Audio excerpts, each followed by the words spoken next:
మా working president Kulkarni Srinu Mudiraj గారికి, మరి ముఖ్య అతిథిగా విచ్చేసిన మా జాతీయ అధ్యక్షులు జాదవ్ శ్రీనివాస్ గౌడ్ గారికి, మరియు కో చైర్మన్ కృష్ణ గారికి, మరి అదేవిధంగా మా తమ్ముడు విక్రమ్ గౌడ్ గారికి, మరి వీరస్వామి గారికి, కౌలేజ్ జగన్నాథ్ గారికి, అన్న భాగయ్య గారికి, టీడీ శ్రీనివాస్ గారికి, మరి మా శ్రీనివాచారి గారికి, అదే నరసింహాచారి గారికి, మరియు మా అన్న గంగులేత సంఘం అధ్యక్షుడు నరసింహ గారికి, అందరికి పేరు పేరున ఒక మంచి కార్యక్రమం కాలతీతం అవుతున్నా కానీ 42% రిజర్వేషన్ ఇస్తామని చెప్పి వాళ్లే ముందు ప్రకటన చేశారు. మీకు తెలియని విషయం కాదు. రాహుల్ గాంధీ గారు మా అధ్యక్షులు పిలిపించి మరి తెలంగాణలో గవర్నమెంట్ ఏర్పడితేనే 42% రిజర్వేషన్ ఇస్తానని చెప్పి వాళ్ళ నోటు వాళ్ళే చెప్పారండి. వాళ్ళు చెప్పి మళ్ళీ ఇప్పుడు మాట మార్చి 17% రిజర్వేషన్ ఇస్తామని చెప్పి ఎన్నికలు పోవడం ఇది చాలా దారుణం.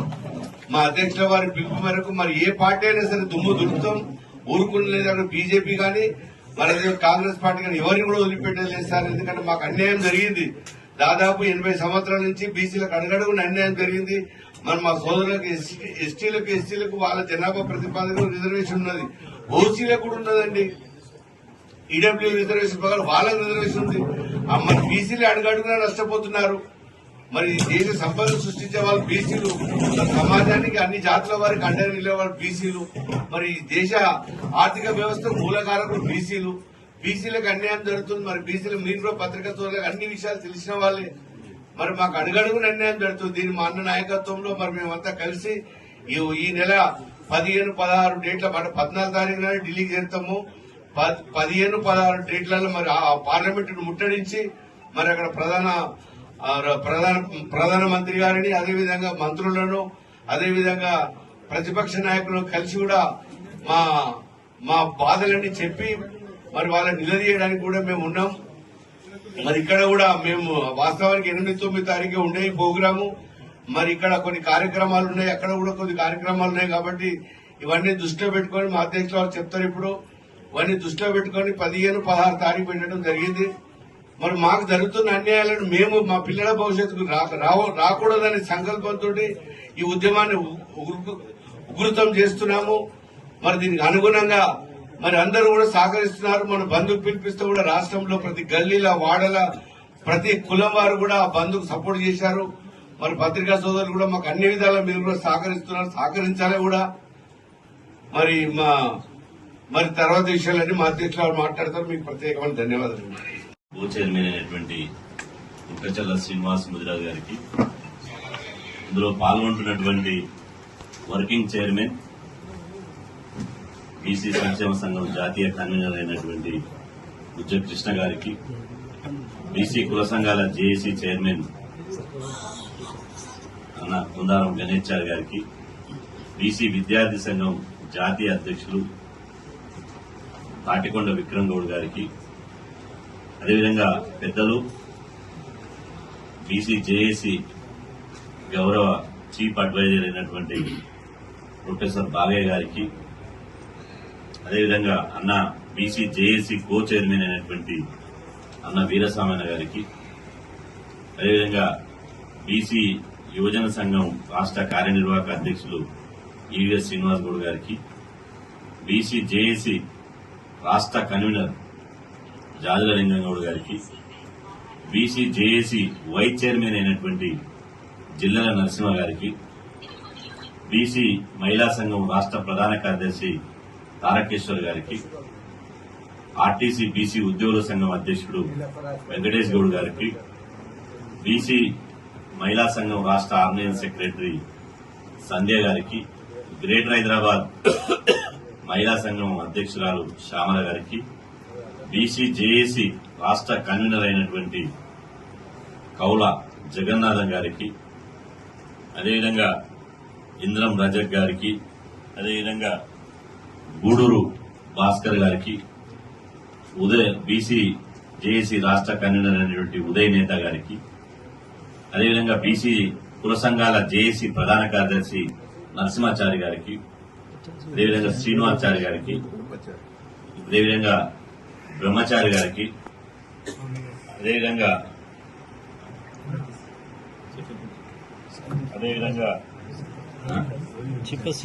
రవీందర్ గారికి, మా తమ్ముడు సందీప్ గారికి, అందరికీ ముఖ్యంగా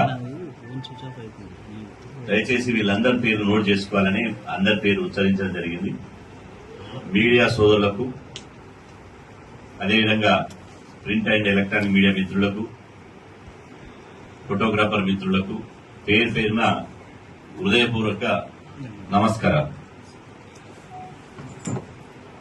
ఈరోజు బీసీ రిజర్వేషన్ల విషయంలో కాంగ్రెస్ పార్టీ, బీజేపీ పార్టీ మొదటి నుంచి మేము ఊహించినట్టుగానే, మేము అనుకున్నట్టుగానే రెండు పార్టీలు బీసీ రిజర్వేషన్ల విషయంలో చీకటి ఒప్పందం చేసుకుని ఎలాగైనా ఈ బీసీ రిజర్వేషన్ పెంచకుండా బీసీలను మోసం చేయాలి. ఈ 42% రిజర్వేషన్లు కనుక అమలైతే ముఖ్యమంత్రి పీఠానికే బీసీలు ఎసరు పెడతారు. కాబట్టి ఈ రిజర్వేషన్ల అంశంలో నమ్మించి మోసం చేయాలనే ఒక లక్ష్యంతో రెండు పార్టీలు లోపకాయకరంగా ఒప్పందం చేసుకుని బీసీలను మోసం చేయడంలో, దగా చేయడంలో ఇలా రెండు పార్టీలు పోటీ పడ్డాయని స్పష్టంగా అర్థమైంది. నిన్న రేవంత్ రెడ్డి గారు ఢిల్లీ పర్యటన చేపట్టారు. ఢిల్లీ పర్యటన చేపట్టి గౌరవ ప్రధాని నరేంద్ర మోదీ గారిని కలవడం జరిగింది. అదేవిధంగా వారి అధినాయకుడైనటువంటి రాహుల్ గాంధీ గారిని కూడా కలవడం జరిగింది. నిజంగా మేము బీసీ ఉద్యమం ద్వారా బీసీ జేఏసీని ఏర్పాటు చేసి తెలంగాణ బంద్ నిర్వహించి తెలంగాణ రాష్ట్ర వ్యాప్తంగా గత 2 నెలలుగా రాష్ట్ర వ్యాప్తంగా లక్షలాది మంది బీసీలు రోడ్ల మీదకి వచ్చి మా 42% రిజర్వేషన్లు కావాలి అని చెప్పి మేము పోరాటం చేస్తుంటే రేవంత్ రెడ్డి గారు ఇది ఏమీ పట్టించుకోకుండా ప్రధానమంత్రిని కలిశాడు. బీసీ రిజర్వేషన్ల అంశం ప్రస్తావన తీసుకురాలి. రాహుల్ గాంధీని కలిశాడు. ఇప్పుడు పార్లమెంటు నడుస్తుంది. పార్లమెంటును వేదికగా చేసుకుని పార్లమెంటును స్తంభింపజేయడానికి ఒక రాజకీయ కార్యాచరణ ప్రకటించడానికి సిద్దం చేయాలని చెప్పి మేము డిమాండ్ చేసినాం. కానీ రాహుల్ గాంధీ గారిని కలిశారు. ఆ ఊసే ఎత్తలే. ఇలా రాహుల్ గాంధీ గారిని, ప్రధానమంత్రి నరేంద్ర మోదీ గారిని కలిసి 8-9 గ్లోబల్ మీట్ అవుతుంది హైదరాబాద్ లో, దానికి రావాలని చెప్పి ఆహ్వానించాడు. అంటే బీసీల పట్ల రేవంత్ రెడ్డి గారికి చిత్తశుద్ది లేదనడానికి ప్రధాన కారణం నిన్న ప్రధానమంత్రి నరేంద్ర మోదీ గారిని, రాహుల్ గాంధీ గారిని కలిసిన తర్వాత బీసీల ఊసే లేవనెత్తకపోవడమే ఒక ప్రత్యక్ష ఉదాహరణగా మేము భావిస్తున్నాం. ఈ రోజు నమ్మించి బీసీలను గొంతు వేయడంలో మామూలు గొంతు కాదు, తడి గుడ్డతో గొంతు కోశారు. పార్లమెంటు నడుస్తుంది. పార్లమెంటు నడిచేటప్పుడు రాష్ట్ర ప్రభుత్వం అసెంబ్లీలో ఒక బిల్లు చేసింది. 42% రిజర్వేషన్ విద్యా, ఉద్యోగ, రాజకీయ రంగాల్లో పెంచాలని. అదేవిధంగా ఇలా చట్టం చేసింది ఇదే అసెంబ్లీలో 42% రిజర్వేషన్లు పెంచాలి అని చెప్పి చట్టం చేసింది. మరి ఈ బిల్లును, చట్టాన్ని పార్లమెంటులో ఈ శీతాకాల పార్లమెంట్ సమావేశాల్లో ఆమోదించాలని చెప్పి ఎందుకు ఇవాళ ప్రధానమంత్రి నరేంద్ర మోదీ గారిని కలిసినప్పుడు ఎందుకు రేవంత్ రెడ్డి గారు అడగలేదు? ఎందుకు కాంగ్రెస్ ప్రభుత్వం ఈ ప్రపోజల్ ను ప్రభుత్వం ముందు ఉంచలేదు? రేవంత్ రెడ్డి గారు, ప్రధానమంత్రి గారు కలిసినటువంటిది ప్రభుత్వ కార్యక్రమమా, ప్రైవేటు కార్యక్రమా స్పష్టం చేయాలి. ఇవాళ కిషన్ రెడ్డి గారు, రేవంత్ రెడ్డి గారు ఇద్దరు కూడబలుకొని ఈ బీసీ రిజర్వేషన్ల అంశాన్ని మంగళం పాటించడానికి ప్రధానమంత్రి నరేంద్ర మోదీ గారి దగ్గర ప్రస్తావించలేదు. అంటే బీసీలను నమ్మించి నట్టేట ముంచడానికే బీజేపీ, కాంగ్రెస్ ఇద్దరు కూడబలుకొని బీసీ రిజర్వేషన్ల అంశాన్ని ఇలా ఆటకెక్కించరు. మేము ఇన్ని రోజులు అనుకున్నాం బీసీ రిజర్వేషన్ల విషయంలో కోర్టుకెక్కినటువంటి మాధవరెడ్డి గారు, అదేవిధంగా గోపాల్ రెడ్డి గారు వాళ్ళు స్వచ్ఛందంగానే కోర్టులలో కేసులు వేసిన అనుకున్నాం. కానీ ఇప్పుడు తెలుస్తున్నది ప్రధానమంత్రిని కలిసిన బీసీల ఊసెత్తకుండా, రాహుల్ గాంధీ గారిని కలిసిన బీసీల ఊసెత్తకుండా ఇవాళ మౌనంగా ఉండడం అంటే ఈ గోపాల్ రెడ్డి, మాధవ్ రెడ్డిల వెనుక రేవంత్ రెడ్డి, కిషన్ రెడ్డిలు ఉన్నారు అని మాకు అర్థమైపోయింది. ఇది ఒక పచ్చి మోసం అయితే రెండొక పచ్చి మోసం ఏంటంటే 42% పార్టీ పరంగా ఇస్తామన్నారు. 42% కాదు, ఇంకా 60% మేము పార్టీ పరంగా ఇస్తామని చెప్పారు. జబ్బలు దరుచుకుని గొంతు దించుకుని అనేక సందర్భాల్లో గాంధీ భవన్ వేదికగా బహిరంగ సభలలో చెప్పారు. ఇవాళ ఎక్కడ కూడా గాంధీ భవన్ లో 2వ తారీఖు నాడు పిసిసి ఎగ్జిక్యూటివ్ మీటింగ్ పెట్టారు. పిసిసి ఎగ్జిక్యూటివ్ మీటింగ్ లో మేము 60% టికెట్లు జనరల్ స్థానాల్లో కూడా బీసీలకు ఇస్తామని రేవంత్ రెడ్డి గారు చెప్పలే. అదేవిధంగా పిసిసి అధ్యక్షుడు మహేష్ కుమార్ గౌడ్ గారు కూడా చెప్పలే. కాంగ్రెస్ పార్టీ ఇన్ఛార్జ్ అయినటువంటి మీనాక్షి నటరాజన్ గారు కూడా ఇప్పుడు సర్పంచ్ ఎన్నికలు అవుతున్నాయి. ఆ సర్పంచ్ గ్రామ పంచాయతీ ఎన్నికల్లో మనం పార్టీ కమిట్మెంట్ ఇచ్చింది 60% టికెట్లు ఇస్తామని గాంధీ భవన్ లో చెప్పలే. చివరికి రేవంత్ రెడ్డి గారు అభివృద్ది పేరుట గ్రామ పంచాయతీ ఎన్నికల్లో కాంగ్రెస్ అభ్యర్థులను గెలిపించాలని చెప్పి పట్టణ ప్రాంతాల్లో మీటింగ్లు పెట్టి పల్లె ప్రాంతాలు ఎక్కడైతే ఎన్నికలు జరుగుతున్నాయో ఆ ఎన్నికలు జరిగేటువంటి పల్లె ప్రాంతాల నుంచి జన సమీకరణ చేసి పట్టణాలలో మీటింగ్లు పెడుతున్నాడు బహిరంగ సభలో. ఇప్పుడు రేవంత్ రెడ్డి గారు ఇలా మక్తల్లో బహిరంగ సభ పెట్టాడు, కొత్తగూడెంలో బహిరంగ సభ పెట్టాడు, నిన్న ఉస్నాబాద్ లో బహిరంగ సభ పెట్టాడు. ఈ 3 సభలలో రేవంత్ రెడ్డి గారు ఎక్కడ కూడా జనరల్ స్థానాల్లో బీసీలు మేము అవకాశం ఇస్తున్నాం, ఇలా 60% బీసీలకు అవకాశం ఇస్తున్నాం, ఆ 60% బీసీ అభ్యర్థులను గెలిపించాలని చెప్పలే. ఏం చెప్తున్నాడు? కాంగ్రెస్ పార్టీ సర్పంచ్ అభ్యర్థులను గెలిపించామని ముఖ్యమంత్రి స్థాయి గలటువంటి రేవంత్ రెడ్డి గారు చివరికి ఎక్కడ పోయిందంటే సర్పంచ్ స్థాయి గెలిపించమనే స్థాయి కాడికి పోయింది. ఇలా ఇంత అంటే రేవంత్ రెడ్డి గారు తప్పు మీద తప్పు చేస్తున్నాడు బీసీల విషయంలో. ఒకటి, ఢిల్లీ పోయిన ప్రధానమంత్రి రాహుల్ గాంధీ దగ్గర చెప్పలే. 2, పిసిసి సమావేశం పెట్టి గాంధీ భవన్ లో పెట్టినా అక్కడ చెప్పలే.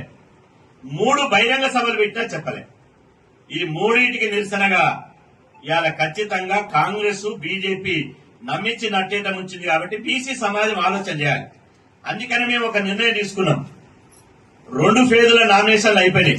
జనరల్ స్థానాలలో జనరల్ అంటే అగ్రకులాలకు కాదు, జనరల్ అంటే అది బీసీలను నోటికాడి ముద్దను గుంజేసి బీసీల తినే కంచంలో మన్ను పోసి ఇలా అగ్రకులాలు కోర్టులను వేదిక చేసుకుని బీసీల గొంతు వచ్చింది. కాబట్టి 60% ఉన్నటువంటి బీసీలకు 17% సర్పంచ్ స్థానాల్లో కేటాయించింది. కాబట్టి మిగతా జనరల్ స్థానాలు కూడా బీసీలవే. కాబట్టి ఆ జనరల్ స్థానాల్లో కూడా నిలబడాలని చెప్పి మేము పిలుపునిచ్చినాం. కాబట్టి ఈ రోజు ద్వారా బషీర్బాబు ప్రెస్ క్లబ్ నుంచి మేము ఒక పిలుపునిస్తున్నాం.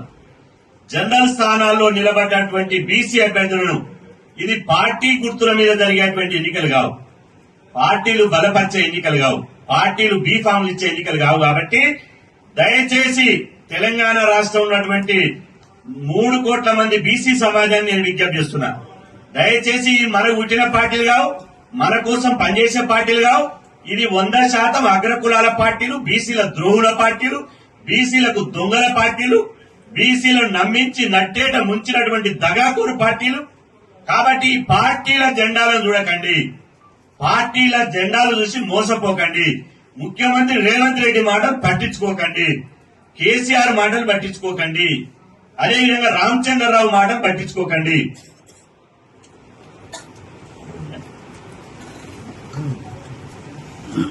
వాళ్ళ మాటలు పట్టించుకోకండి. జనరల్ స్థానాల్లో నిలబడేటువంటి బీసీ అభ్యర్థులను పార్టీలకు ఖచ్చితంగా గెలిపించాలని చెప్పి బీసీ జేఏసీ పిలుపునిస్తుంది. ఇప్పుడు పార్లమెంట్ సమావేశాలు నడుస్తున్నాయి. కాబట్టి ఈ పార్లమెంట్ సమావేశాల్లో బీసీ అభ్యర్థులను బీసీ డిమాండ్ల మీద ఒత్తిడి తీసుకురావడానికి 8-9 అనుకున్నాం. 8-9 సర్పంచ్ ఎన్నికలు సీరియస్ గా నడుస్తున్నాయి. కాబట్టి జనరల్ స్థానాల్లో బీసీలు గెలిపించుకునే బాధ్యత బీసీ జేఏసీ మీద ఉంది. కాబట్టి ఈ బీసీ జేఏసీ యొక్క చెలో ఢిల్లీ కార్యక్రమాన్ని మేము 15-16కు వాయిదా చేసినాం. కాబట్టి 15-16కు 15 నాడు పార్లమెంటు ముట్టడి ఉంటది, 16 నాడు కేంద్ర మంత్రులు, ప్రతిపక్ష నాయకులు, అఖిలపక్ష పార్టీల నాయకులతోటి సమావేశం చర్చలుంటాయి. కాబట్టి ఈ 15-16 జరిగినటువంటి చెలో ఢిల్లీ కార్యక్రమాన్ని విజయవంతం చేయాలని చెప్పి మీ ద్వారా మేము పిలుపునిస్తున్నాం.